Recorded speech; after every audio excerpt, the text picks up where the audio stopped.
nous, c'est tout. On ne veut pas. On ne veut pas.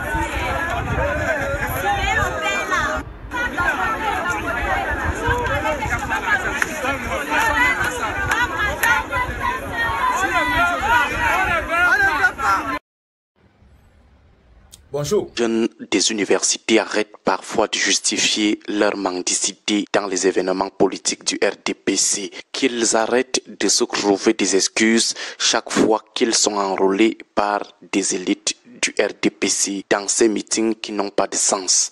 La misère ne peut pas tout expliquer. Être détenteur d'un baccalauréat ou d'une licence présume qu'on a déjà une certaine maturité à faire preuve de discernement, à savoir lire la vie de la nation et agir conséquemment. Les gens supposés être éclairés ne peuvent pas toujours passer le temps à crier à l'instrumentalisation. Ils sont instrumentalisés par qui? Ils disent qu'ils sont instrumentalisés par des vieillards élites qui sont en principe intellectuellement moins capés que eux. C'est quand même terrible. Hier, à l'université de Berthois, les étudiants sont sortis des amphithéâtres, des salles de classe pour aller appeler un homme de 92 ans, 43 ans à la tête de l'État, à conduire leur destin jusqu'à l'âge de 100 ans quasiment. Tout ça pour 3 000 francs pour certains et 2 500 pour d'autres. Certains n'ont même rien reçu. On les a frappés. Et la grosse excuse, c'est qu'ils partaient pointer leur de 2500. Nos jeunes étudiants de l'université de Berthois veulent nous laisser entendre qu'ils sont à 2500 près, qu'ils sont prêts à hypothéquer leurs âmes pour 2500, qu'ils sont prêts à continuer à endurer la pauvreté et le chômage pour une histoire de 2500. Voilà notre part de jeunesse estudiantine. Une jeunesse qui en principe doit rentrer à la maison avec ses connaissances, éclairer les frères qui n'ont pas fait de longues études. Une jeunesse qui doit rentrer à la maison, ouvrir les yeux des parents sur la marche du pays. Voilà cette jeunesse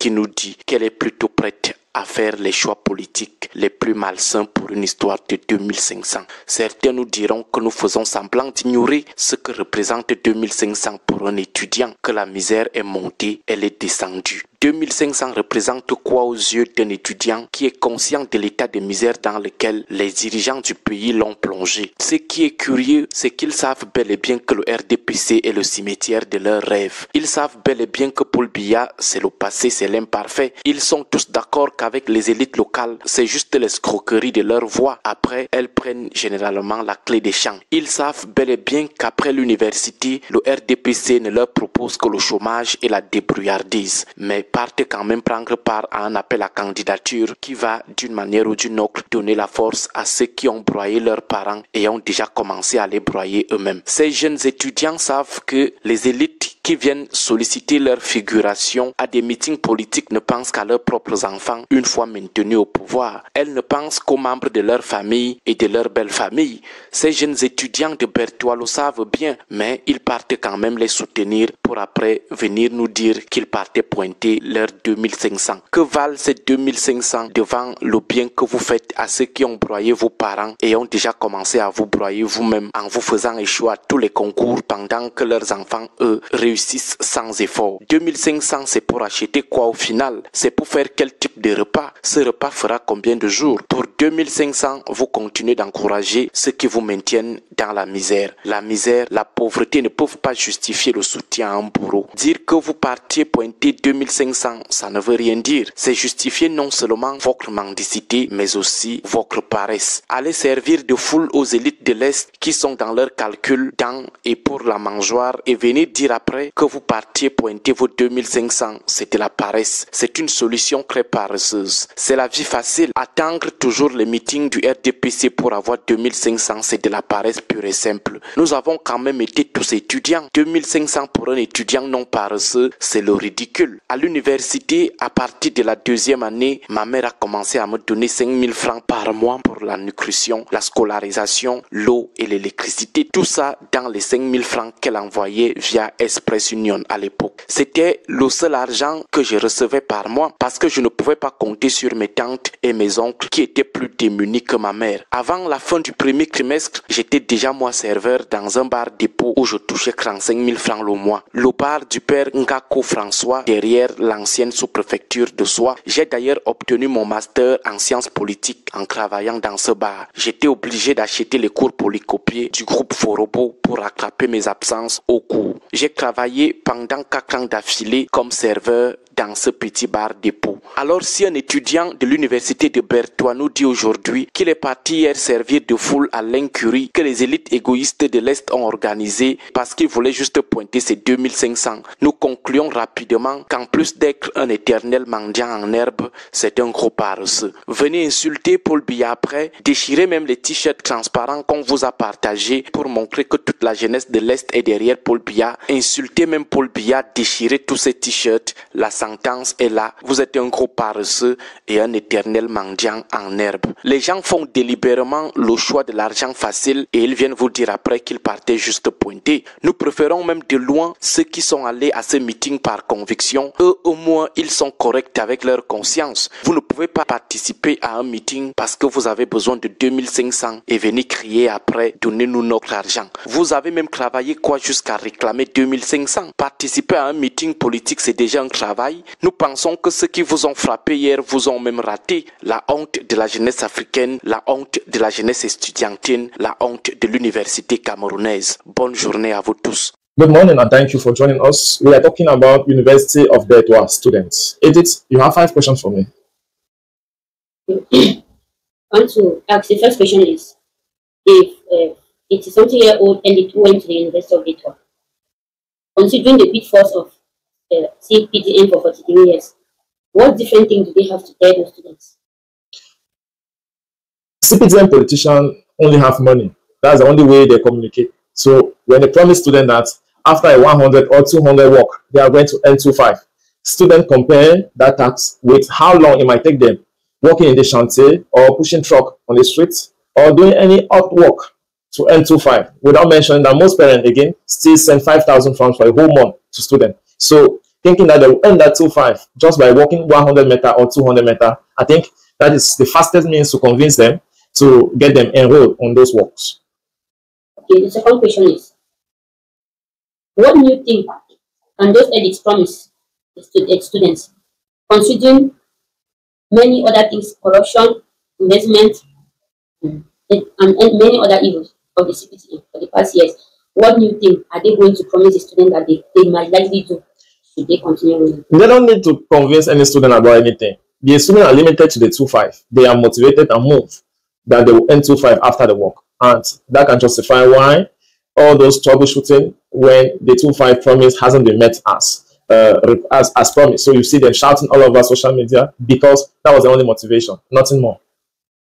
If those elites are proud of themselves, why can they not do a plain campaign rather than going to make promises to give students money because they are already panicking, maybe seeing that the air is saturated considering the oncoming presidential election? Listen, there is reality and there is aspiration. We can keep dreaming about people to be real, but in reality, in the real world, things function the way those elites function, and they don't have time to be going through books to explain to students what reality is. They present the money, and the students know that they will use the money as a medium of exchange, and that is all. As for whether they are pragmatic, whether they are responsible, whether they are serviceable, well, hopefully one day it will make sense in Cameroon. But for now, those elites focus on the reality. And why do those elites not give students assurance for employment rather than 2,500? It goes back. It's a choice of regime. The regime have chosen to be blowing air, and they know the people are not emancipated enough to detect that this is simply hot air. So most people still confuse hot air, meaning things that will easily evaporate, things that will not last. They easily believe, and because of that, without mentioning again how desperate most students are, because an empty stomach generally has no rationality. So they play on their needs, and unfortunately, these students are simply at the same time victims and perpetrators. Again, the last question, the fifth question. To me, I say confidence was no exclamation to anybody. Why are they panicking? Should their consciences not be pricking them already? Who panicking? The student or the CPTN elites? Because their actions are showing panic. Of course. Again, that is a judgment from a rational mind. And I tell you, in reality, rationality has no place. They have the money for free. So that is the most available thing they can redistribute. But again, they have to instrument the voices of the people to get them involved. It's like rituals. until you implicate somebody before the ritual will make sense. So if they have the money and it's just lying there without them performing the ritual, it means that power is going to desist. So they make sure they rub the money into the people, and when they get entangled with the rope, now they are involved in the ritual. So power now, they transfer their power. And that is the most reason why we are analyzing it. That hadn't been the people knew that they were engaging them in a ritual, they wouldn't have accepted despite the hunger that is striking them. But now there is that low mentality that they cannot even, and again, there's what we call the lesser evil. Whether the student enroll on the process or not, like so many other students refuse to partake in it. But now democracy doesn't care about those who do not partake. It focuses whether a handful, especially when it will make a mammoth crowd, like what University of Belfast offer, and that is all they have to make a talk of the day. So if it was University of Buea, Marwa, Garoua, Ngaoundere, Bamenda, will they have any much difference? The question is up to you. It's always a pleasure to read and comment. Until we meet again, take care of yourself. Bye-bye. Pauvreté et instrumentalisation. À quelques mois de l'élection présidentielle prévue pour octobre 2025, le Cameroun se retrouve une fois de plus à la croisée des chemins. Si les enjeux sont nombreux, paix, sécurité, économie, unité nationale, l'un des plus cruciaux demeure la participation citoyenne, notamment celle de la jeunesse. Le texte que vous partagez, au ton acerbe et sans concession, constitue un miroir douloureux de la réalité étudiante actuelle. Il soulève des questions essentielles sur l'état de conscience politique de la jeunesse, sa capacité de discernement, son rapport à la misère et, plus encore, son rôle dans l'alternance tant espérée. 1. La pauvreté n'est pas une excuse suffisante. L'un des premiers constats du texte est brutal. La misère, bien qu'omniprésente, ne peut pas tout justifier. Aller dans un meeting politique pour 2500 francs CFA devient ici le symbole d'un renoncement. L'auteur fustige cette attitude comme une forme de compromission, voire d'abandon de toute dignité intellectuelle. Or, dans un pays où plus de 75% des jeunes sont au chômage ou en sous-emploi, la pauvreté est instrumentalisée par le régime en place. Le pouvoir achète la conscience des jeunes à vil prix, jouant sur leur désespoir et leurs besoins immédiats. Mais, à travers cette critique, une question se pose. Que vaut une conscience éclairée lorsqu'elle est affamée? La dénonciation de cette situation ne devrait pas conduire à culpabiliser les jeunes, mais à dénoncer un système qui les pousse à trahir leurs idéaux pour survivre. 2. La jeunesse éclairée. Entre trahison et abdication. Le texte attaque particulièrement les étudiants, ceux censés représenter l'élite intellectuelle du pays. Il leur est reproché leur manque de discernement, leur absence d'indignation face à une situation qu'ils connaissent pertinemment. Ces jeunes, formés pour penser, analyser et proposer des alternatives, deviennent des figurants d'un théâtre politique cynique. Ils vont aux meetings par opportunisme ou par résignation, tout en sachant que ces rassemblements ne changeront rien à leur avenir. Ce constat est d'autant plus accablant qu'il met en lumière une perte de repères moraux chez une partie de la jeunesse. Le discours les qualifie de paresseux, éternels hommes en herbe, incapables de se battre pour leurs droits et préférant la facilité du clientélisme politique. Pourtant, il serait réducteur de généraliser. Si certains étudiants sont manipulés ou résignés, d'autres s'organisent, s'indignent et luttent pour une véritable transformation du pays. 3. L'alternance confisquée, le piège du néo-paternalisme politique.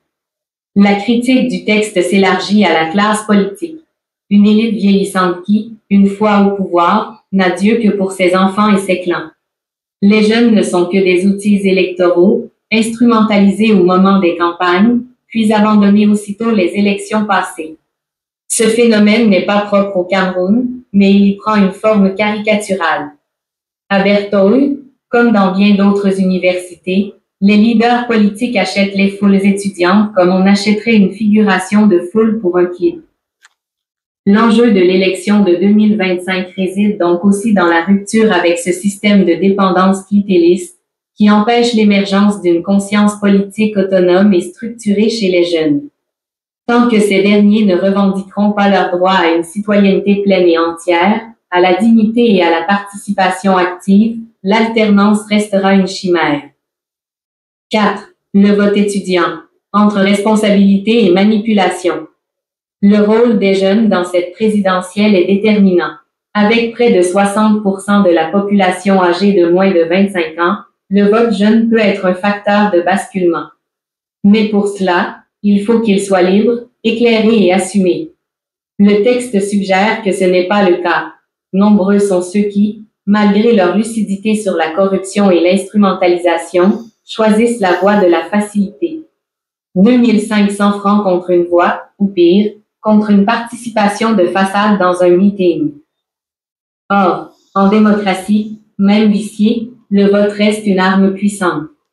La jeunesse doit donc faire un choix, continuer à être complice involontaire d'un système qui la méprise ou devenir actrice de son propre destin. Cela suppose de rompre avec le fatalisme ambiant, d'exiger des comptes, de s'organiser politiquement et de faire entendre sa voix autrement que dans les foules manipulées. 5. L'exemplarité des parcours alternatifs. L'auteur du texte partage sa propre expérience. Étudiant sans moyens, devenu serveur pour financer ses études, jusqu'à obtenir un master en sciences politiques. Ce témoignage n'est pas une glorification de la souffrance, mais un appel à la responsabilité individuelle et collective. Il montre que d'autres choix sont possibles, que l'intégrité peut cohabiter avec la précarité et que l'engagement ne doit pas être conditionné par l'argent. Ce message est crucial à l'heure où les jeunes Camerounais semblent tiraillés entre cynisme et utopie. Il s'agit de dire qu'un autre chemin existe, mais qu'il demande des sacrifices, du courage et de la lucidité. Ce n'est pas en allant vendre sa voix pour 2500 francs qu'on devient un citoyen. C'est en refusant ce deal pervers qu'on pose les premières pierres de l'alternance. Conclusion. De la servitude volontaire à l'engagement éclairé. L'élection présidentielle d'octobre 2025 sera un tournant décisif pour le Cameroun. Et la jeunesse y jouera un rôle fondamental. Mais pour qu'elle soit réellement actrice du changement, elle doit rompre avec les réflexes d'assistanat, d'attentisme et d'instrumentalisation. Elle doit apprendre à dire non, à voter utile, à s'organiser en dehors des circuits imposés. L'alternance ne viendra pas comme un miracle. Elle se construira à force de lutte, de prise de conscience et de renoncement à la facilité.